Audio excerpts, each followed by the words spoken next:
Hey lovelies, I'm back with another video and it's a collab with my girl Shay. Yes, another one. We coming with the bangers, we popping them out for you. And this is a V-Day look, so I'm so hyped to show you how I accomplished this look. So I hope you lovelies like it and let's get into it. So I'm starting off with the Bustier top, and I linked below a video that I followed. That's why I'm breezing through it, because I followed a video, so you can check that video out. It's in the description bar. So I mocked it up on some muslin, and now I'm creating the heart shape that I want my top to look like.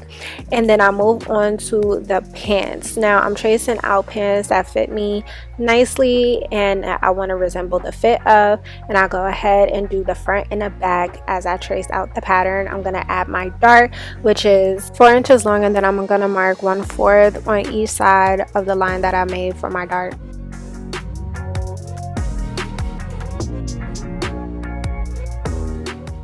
So now that the front and back pattern for the pants is situated, I'm going to move on to the pockets for the front pants, and I actually squared off the pocket.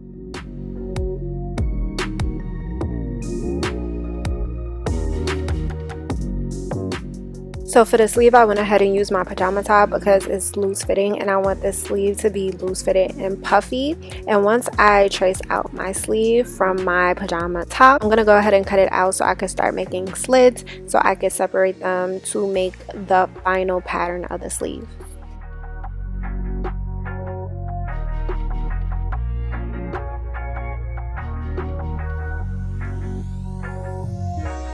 So I cut all the way down, but not completely separating the sleeve. It's still attached a little bit at the end, so it's not fully cut all the way through. So you cut down a little bit to the end of the pattern, and then that will allow you to separate it at the top. And I left a 1/2 inch of space in between each slit.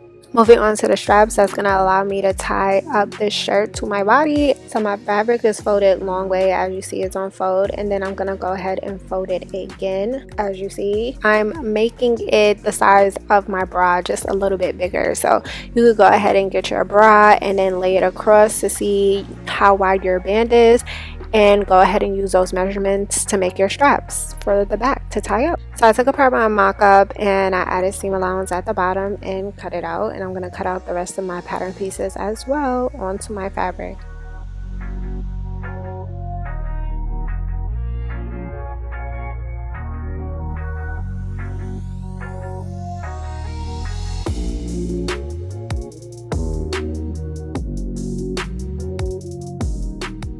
Because my fabric looks the same on both sides, I'm going to figure out which side I want to be the back or the front, and whichever side I want to be the back, I'm going to write a B on it with something that's washable. So here's what we're working with so far. I'm going to do the sleeves and all of the other little accessories that needs to be sewn within the sewing process. So you'll see me cutting out those things later in the video.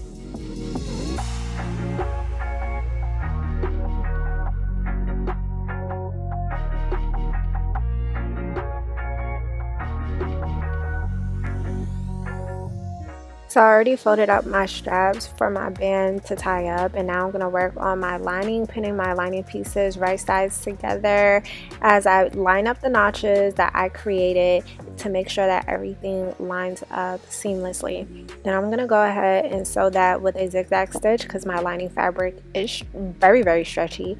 Now I'm going to sew my main fabric with a straight stitch.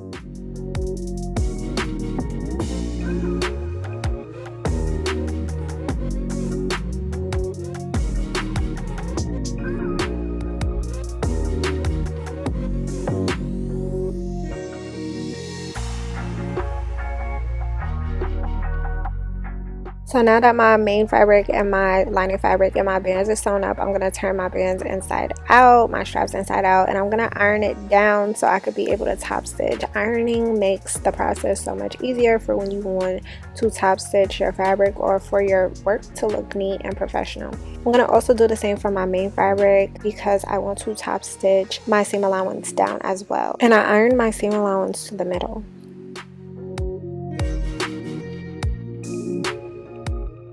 Once top stitch is going to look like this. Now I'm going to place my lining right sides facing to my main fabric, and I'm gonna go ahead and pin that all the way around, leaving a space for my band and my strap bands to go through and a space to be able to turn it inside out. So right now I'm trying to figure out how I want to angle my bands, and once I did, I went ahead and tried it on the body and see where I want it to fit within the heart, and I figured that out, made my markings, went ahead, pinned my straps, and sewn everything together, leaving that space so I'm able to turn it inside out as you see. Now to close it up, we're going to go ahead and top stitch it around. That's going to add stability as well. It's going to look like this, and we're going to move on to the sleeves. Now I was going to use this fabric for the sleeves. It has hearts, it's a part of the theme. I was really feeling it, but once I tried to sew it to the bodice, I was not feeling it no more, so I went ahead and used this fabric instead, which I really love. So I'm gonna add an elastic band to the top of my sleeve. I'm gonna make sure that I fold the elastic band in the middle to find the middle, and the same for the sleeve. I'm gonna pin it up, and we're gonna stretch that elastic band to fit the sleeve width. So as you see here, I'm only stretching the elastic band. I am not stretching the fabric, I'm just stretching the elastic band so that it can fit around.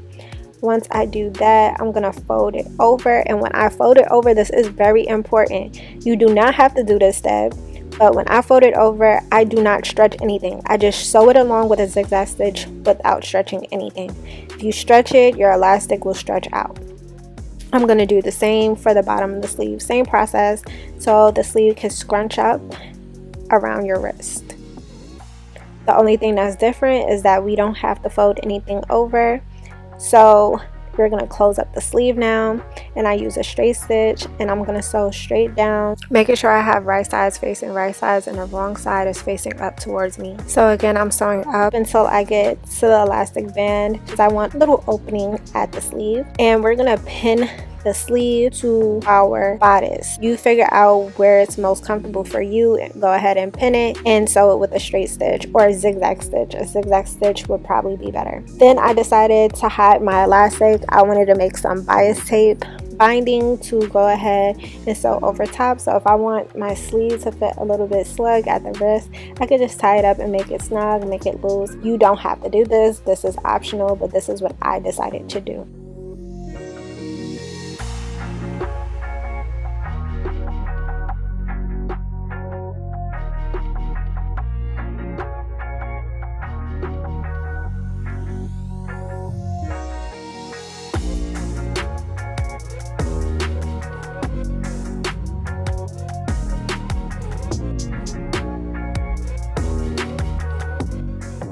My sleeve was able to stretch over the arm, but make sure if it doesn't, you still stretch your sleeve as you sew this band on with a zigzag or lightning bolt stitch, because you don't want to lose the stretch.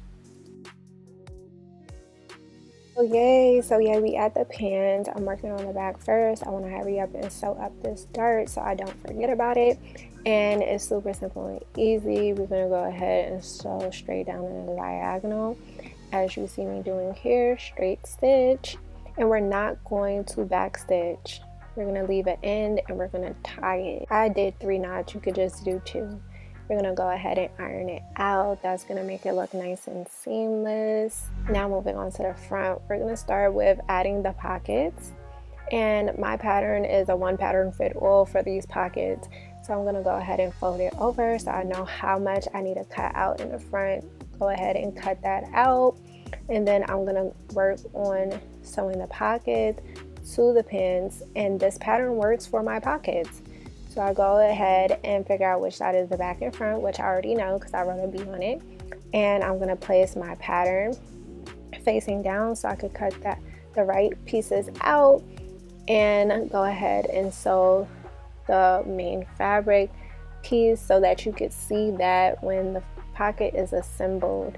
So it's kind of hard for me to explain what I'm doing, so I'm just gonna let you guys watch. Hopefully it's self-explanatory, and if you want a separate video for how I do my pockets, let me know and I'll get a video out for you guys. Just comment it below in the description. So I'm gonna top stitch my seam allowance down facing towards the pocket, not the pants, And I'm gonna go ahead and fold that over so I can start assembling the pants, and I'm gonna top stitch right there. And I'm doing this because I want the pocket to lay nicely. I don't want it to start oozing out from different directions. We don't want that. So once that's done, we're gonna go ahead and assemble the pocket and sew straight across, and that's it. Moving on to sewing up the crotch for the front, straight stitch as well.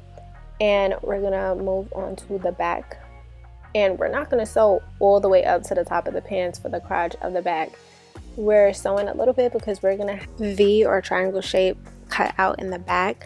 But if you do not want that, just sew it all the way up, and then once you sew it all the way up, you're gonna go ahead and attach the front and back. I like to start at the crotch because I just want to make sure everything is lining up, and I sew down the leg. That way I don't have my pants twisted. Sometimes when you start on the side seams, your pants twist once you get to the crotch. But starting at the crotch, you can better see if your pants are going to twist or if they're lining up properly.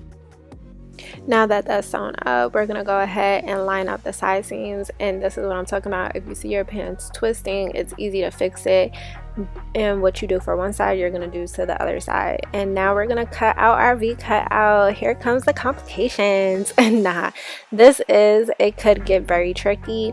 So basically I'm going to line my V cut. I'm not gonna fold it under. You can, that would be so much easier, guys, so much easier than what I'm doing, because you could be able to adjust it if it's too low or too high. This way would be a little bit more complicated, but I basically add like these lining pieces as you saw, and I'm gonna sew them down with a straight stitch as I'm doing right now. I'm gonna fold it under, making sure that my seam allowance is folded towards that lining piece, and I'm gonna sew it so that when I turn it to the inside of the pants, it's gonna stay to the inside of the pants. And you do the same for the other side. Now here I realized that my V was too low, so I'm gonna go ahead and turn all that fabric to the outside, and I'm gonna sew. As you see here, you see my lining pieces to the outside. This is where I say it gets complicated. And just in case it's too low, for some stability, I decided to add this button so I can make sure that if my panties or my crack want to show, I have this button to keep that V cut together and don't allow no slippage. Okay, so I just went ahead and seam ripped a nice size piece so that I could fit the elastic cord in there, and I sewn it back up the way I did previously, and I hand sewn the button on. So now I'm going to be cutting out my waistband. I'm making my waistband the size of my waist because I want it to fit snug around my waist. And I'm just making it a little bit longer than my waist so I can add a closure so that it can overlap and I could close up the waistband in the back where the V is. I initially did it this way because I wanted to add a bow to the back of it, but I changed my mind. Either way, the bow is optional. You could do it this way, or you could add a bow, or you could make it extremely long and you could tie it up like the top. So I made sure I found the middle of the waistband, and I'm going to go ahead and pin the middle of the waistband, as you see, open to the seam in the middle of my pants, and I'm going to sew all the way around with a straight stitch.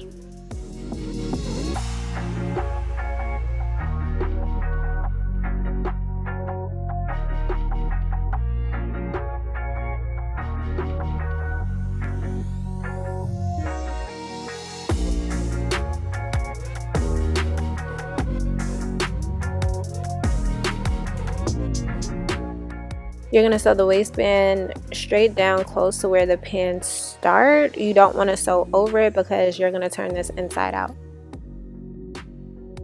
I'm clipping close to my corners, making sure I don't get my stitch so I can turn it inside out and make sure my ends are pointy.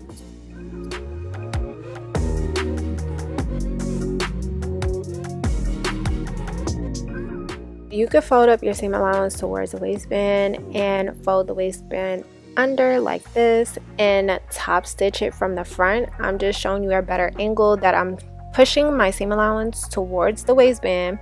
I'm folding it under and top stitching in the seam, right in the seam. So I'm going to try to give you the best close-up example. See, I'm stitching in the ditch. That's what it's called, stitching in the ditch. And this is how it came out. Not the neatest, but it will do. And here's my snaps. That's how I'm going to close the pants. I also hand sewn those on.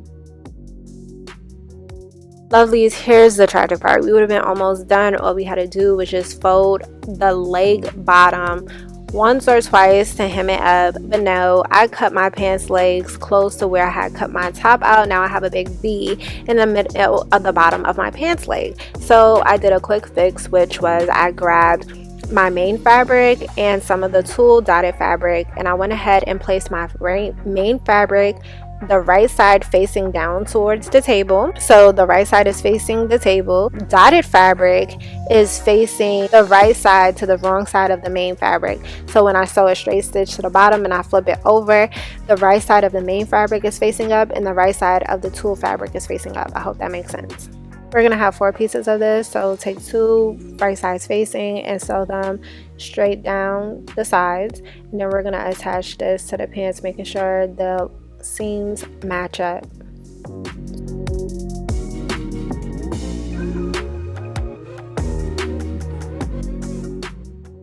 We're gonna go ahead and sew this with a straight stitch, and then we're gonna flip it and top stitch it, and then we're done.